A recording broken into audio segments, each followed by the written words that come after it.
રાજા પટિયાર બંને છોકરાનું લગન પતી ગયું છે તો ચાલો આપણે એક થાળીમાં ભોજન મીઠા કરી લઈએ.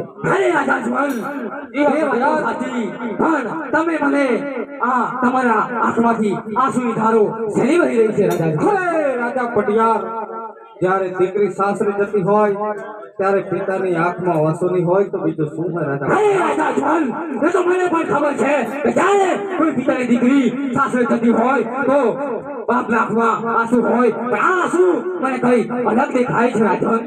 જી હા પટિયાર, તો શેના દેખાય તમને? ઓ રાજા જુવાન તો તમે મને જણાવો કે તમારે દીકરી કેટલી અને દીકરા કેટલા? અરે રાજા પટિયાર મારે લાસા લક્ષ્મી અને સગુણા 3 દીકરી છે, પુત્ર નથી રાજા પટિયાર. આવા મેળાના મારો પટિયાર. રાજા જુવાન જો આ વાતની મને પહેલા જાણ હોત તો આ રાજા પટિયાર તમારા આંગણે આ મારા કુંવરની જાન લઈને ગાવ તો. અને તમે એક વાત કાન ખોલીને સાંભળી લો કે તમે આ જમવાની વાત કરો છો પણ વાજિયાના ઘરનું પાણી પણ આ પટિયાર ના પીવે.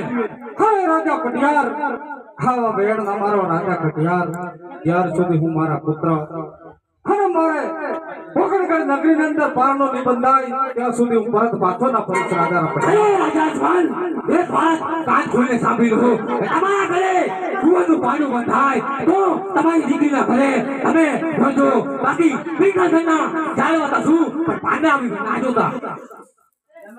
પ્રધાનજી